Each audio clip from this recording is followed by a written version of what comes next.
सो अभी तक हम पढ़ चुके थे these different states of matter और B C Bose Einstein condensate तक।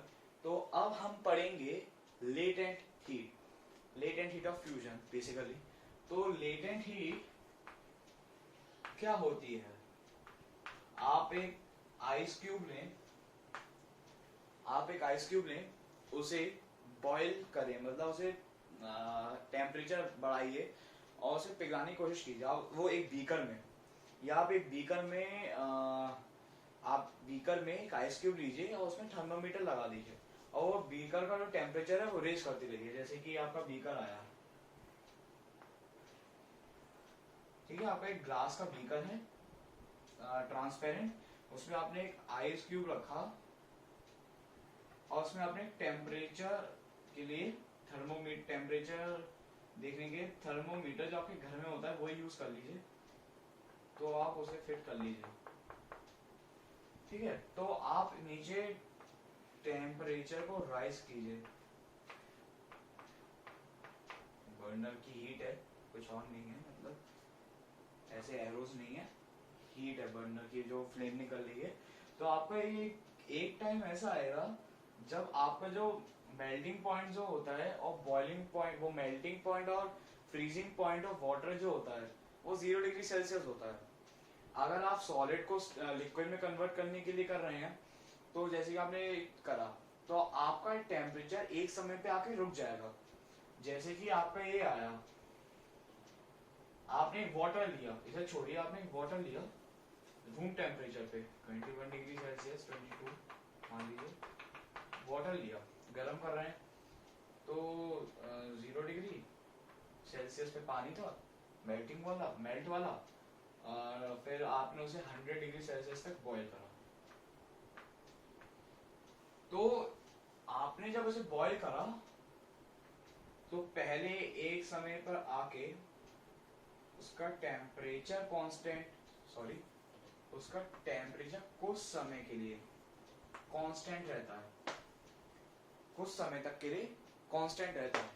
तो फिर 100 डिग्री सेल्सियस पर ऐसा क्यों होता है? अब दूसरा एग्जांपल देखते हैं आइस क्यूब का। जब आप वाटर को फ्रीज करते हैं, जब वाटर को कन्वर्ट करते हैं 0 डिग्री टू वाटर में, तो एक टाइम ऐसा आता है, मान लीजिए आप क्या लीजिए, आइस क्यूब लीजिए आप, आइस क्यूब को के लिए वो आप, हाँ, आइस क्यूब को गर्म कीजिए। आपके में भी ये आएगा कि 0 डिग्री सेल्सियस पे एक बार टेम्परेचर रुका रहता है, उसके बाद राइज करता है ना।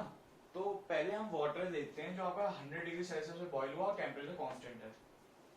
इसका रीजन ये है कि जब आपने वाटर बॉईल किया तो आप पहले फोर्स ऑफ अट्रैक्शन देखिए। जब सॉलिड्स होता है तो उनका फोर्स ऑफ अट्रैक्शन मैक्सिमम होता है, लिक्विड्स में आते आते कम हो जाता है और गैस में खत्म हो जाता है, नेग्लिजिबल हो जाता है, तो फ्रीली मूव करते हैं। तो क्या करते हैं कि हमें जब स्टेट चेंज करनी होती है तो उनका फोर्स ऑफ अट्रैक्शन भी चेंज करना पड़ेगा। जब अगर आप सॉलिड टू लिक्विड कर रहे हैं तो फोर्स ऑफ अट्रैक्शन कम करना पड़ेगा, और उसके लिए क्या होता है, काइनेटिक एनर्जी, हमें काइनेटिक एनर्जी हीट प्रोड्यूस करनी पड़ेगी, जैसे कि पार्टिकल्स मूव करने लगेंगे। तो लेटेंट हीट ये होती है कि पार्टिकल्स जब मूव करने लग जाते हैं तो फिर उनका फोर्स ऑफ अट्रैक्शन ब्रेक होने लग जाता है। तो फोर्स ऑफ अट्रैक्शन को ब्रेक करने के लिए उन्हें हीट चाहिए होती है, और हीट कहाँ से लाएंगे? जो उन्हें पानी गर्म करने के लिए हमने यूज किया है। तो टेम्परेचर इसलिए कांस्टेंट रहता है क्योंकि वो जो बीकर है गर्म हो चुका है, बर्नर है वो हीट प्रोवाइड कर रहा है, तो उस हीट को अपने अंदर एब्जॉर्ब कर लेते हैं। जो पार्टिकल्स है, मॉलिक्यूल्स, वो अपने अंदर एब्जॉर्ब कर लेते हैं। तो उस हीट में एब्जॉर्बिंग का टाइम लग जाता है, तो इसलिए वो 100 डिग्री सेल्सियस पे वो हीट एब्जॉर्ब करना शुरू कर देते हैं। तो उसके बाद वो हीट एब्जॉर्ब करते हैं, उनकी काइनेटिक एनर्जी बढ़ती है। वो ऐसा नहीं है कि यहीं पर आके वो हीट एब्जॉर्ब करते हैं, वो करते रहते हैं, लेकिन उतनी हीट प्रोवाइड नहीं होती जितने में उनका फोर्स ऑफ अट्रैक्शन ब्रेक हो जाए। तो 100 डिग्री सेल्सियस इसलिए बॉइलिंग पॉइंट कहा गया है क्योंकि उस टाइम वो ज्यादा हीट आती है, तो उतनी जितनी हीट चाहिए होती है उतनी मिल जाती है। तो उनका फोर्स ऑफ अट्रैक्शन, जब वो काइनेटिक एनर्जी वजह से उनका मूवमेंट तेज हो जाता है मॉलिक्यूल्स का, तो वो आपस में इतना तेज वाइब्रेट करते हैं कि उनका फोर्स ऑफ अट्रैक्शन बीच का टूट जाता है और वो हायर फॉर्म में, जैसे वेपर में कन्वर्ट हो जाते हैं।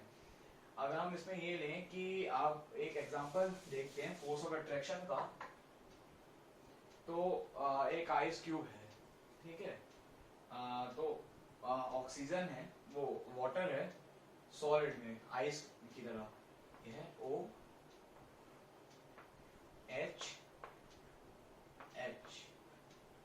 फिर यहाँ पे ये स्लाइटली पॉजिटिव है, स्लाइटली मतलब ये स्लाइटली नेगेटिव है, स्लाइटली मतलब ये नेगेटिव में ही आ गया है, नेगेटिव चार्ज हो जाता है, स्लाइटली पॉजिटिव में हो जाता है, स्लाइटली नेगेटिव वो positive sorry.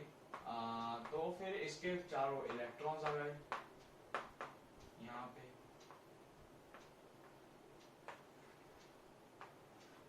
S negative. Okay, तो ये सॉलिड का मैं दिखा रहा हूँ।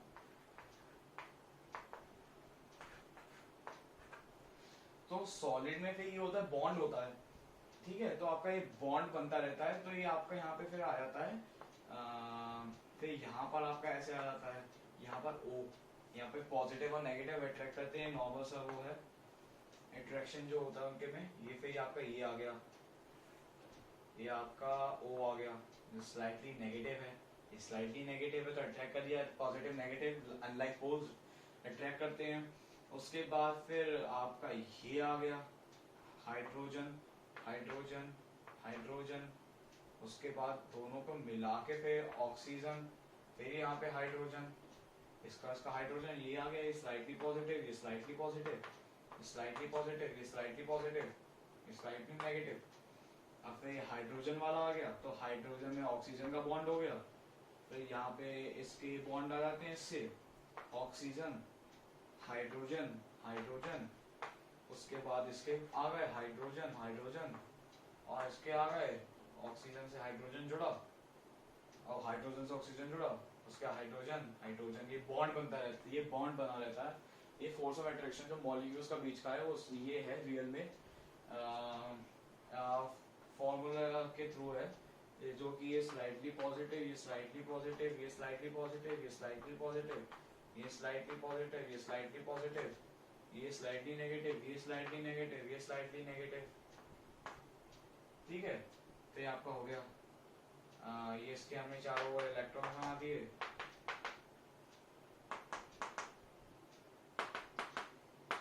ये आपके इलेक्ट्रॉन्स आ गए, ये आपका बॉन्ड बन गया सॉलिड का। आइस आइस का बॉन्ड जो होता है वो आपका ये बन गया। तो आप इसे देख लीजिए एक बार कि ऑक्सीजन जो है स्लाइटली नेगेटिव होता है, हाइड्रोजन स्लाइटली पॉजिटिव होते हैं, तो फिर वो बॉन्ड बनाते चलते हैं, unlike poles unlike charge unlike poles हमेशा अट्रैक्ट करते हैं। तो S plus S minus positive negative hydrogen oxygen, तो ऑक्सीजन जोड़ा, ऑक्सीजन के दो पार्ट आ गए, H2O जो होता है, तो हाइड्रोजन के दो पार्ट, S प्लस एक H से O जुड़ा, एक H से O जुड़ा, उसका एक H से O जुड़ा, उसका O से H बॉन्ड ही होते हैं, H, उसके बाद फिर उसका स्लाइटली पॉजिटिव ऐसे करते करते पूरा बॉन्ड बनता रहता है। फिर तो आपका आ गया सॉलिड में। उसके बाद आपका लिक्विड में ऐसा बॉन्ड नहीं रहता, लिक्विड में आपका सिंगुलर बॉन्ड रहता है। ये आपका सॉलिड का था, अभी आपका लिक्विड में बॉन्ड आता है, आपका पूरा लिक्विड में बॉन्ड आता है, वो आता है ऐसे, O आ गया, O के बने H, फिर O का बना, फोर्स ऑफ अट्रैक्शन, बीच में स्पेसेस होते हैं, फोर्स ऑफ अट्रैक्शन थोड़ा कम होता जरूर है, लेकिन बीच में स्पेस आ जाता है।